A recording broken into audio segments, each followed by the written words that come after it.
नमस्कार, आप सभी का एक बार फिर से स्वागत है हमारे चैनल दुर्गा भक्ति मार्ग में।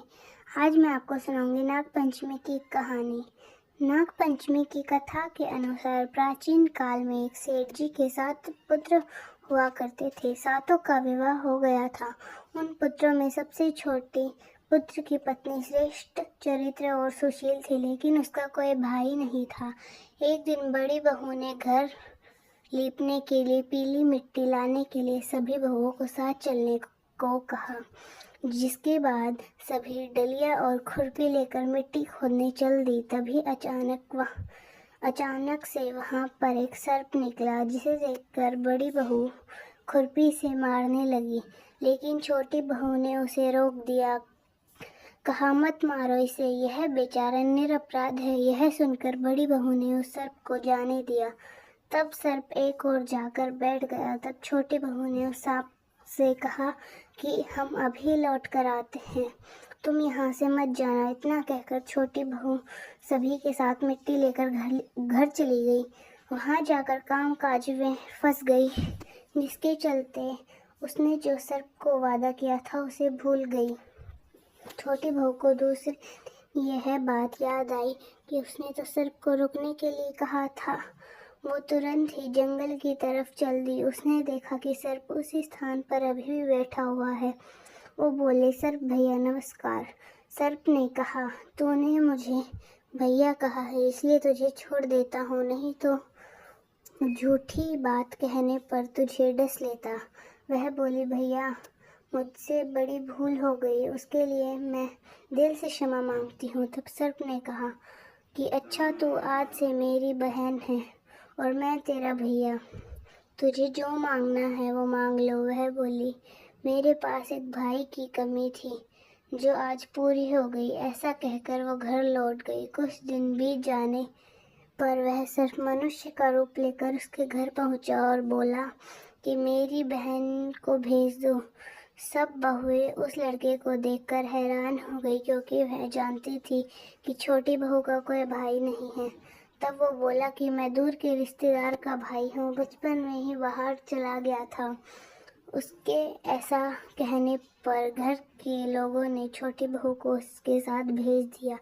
लड़के ने बाद में बताया कि मैं वही सर्प हूँ, इसलिए तो डरना नहीं। जहाँ भी तुम्हें चलने में कठिनाई हो वहाँ मेरी पूंछ पकड़ लेना। इसी प्रकार छोटी बहू उसके घर गई। वहाँ के धन ऐश्वर्य को देखकर वह हैरान रह गई।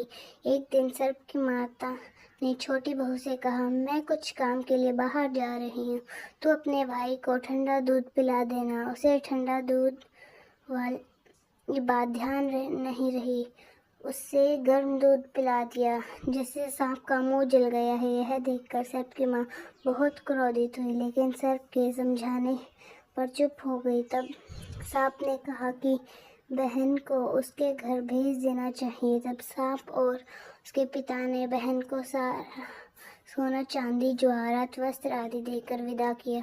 छोटी बहू के पास इतना ढेर सारा धन देखकर बड़ी बहू को जलन वश कहा कि तेरा भाई तो बड़ा धनवान है, तुझे तो उससे भी धन लाना चाहिए था। सर्प ने जब यह सुना तो उसने सब वस्तुएं सोने की लाकर दे दी। यह देखकर बड़ी बहू ने कहा कि इन चीज़ों को झाड़ने की झाड़ू भी सोने की होनी चाहिए। तब सांप ने झाड़ू भी सोने की ला दी।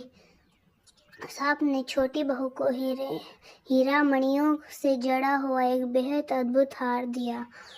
उस हार की प्रशंसा उस देश की रानी ने भी सुनी और उसने राजा से कहा कि सेठ की बहू के पास यह हार है जो मुझे चाहिए। राजा ने मंत्री से कहा कि वो हार लेकर शीघ्र ही उपस्थित हो। मंत्री ने सेठ जी से जाकर कहा कि आपकी बहू के पास जो हार है उसे महारानी जी पहनेंगी, इसलिए वो लेकर मुझे दे दो। सेठ जी ने डर के कारण छोटी बहू से हार ले लिया। छोटी बहू को बेहद दुख हुआ, क्योंकि उसको ये हार उसके भाई सर्प ने दिया था। बहू ने भाई को याद किया और उससे प्रार्थना की, भैया रानी ने मेरा हार छीन लिया है।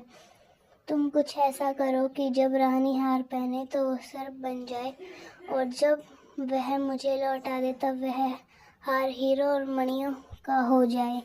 सर्प ने अपनी बहन की प्रार्थना सुन ली और ठीक वैसा ही किया। रानी ने जैसे ही वह हार पहना वैसे ही वह सर्प बन गया। यह देखकर रानी डर के मारे चीखने लगी। यह देखकर राजा ने छोटी बहू को तुरंत बुलवाया। राजा ने छोटी बहू से पूछा, तूने इस हार में क्या जादू किया है?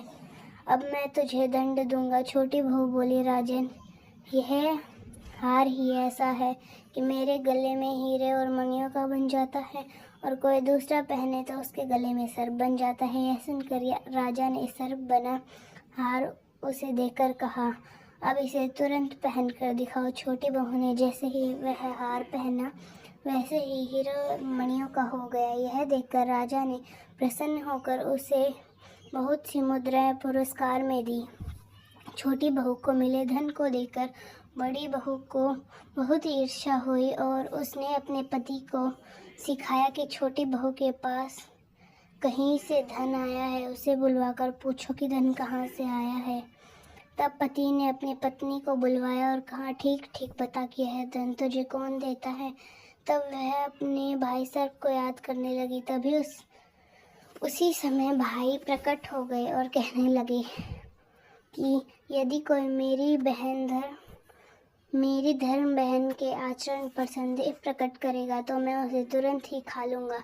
यह सुनकर छोटी बहू का पति बहुत प्रसन्न हुआ और उसने अपनी पत्नी के भाई सर्प का बड़ा सत्कार किया। कहते हैं उसी दिन से नागपंचमी का त्योहार मनाया जाने लगा और स्त्रियां सर्प को भाई मानकर उसकी पूजा करने लगी। तो दोस्तों, कैसी लगी आपको हमारी आज की कहानी? धन्यवाद।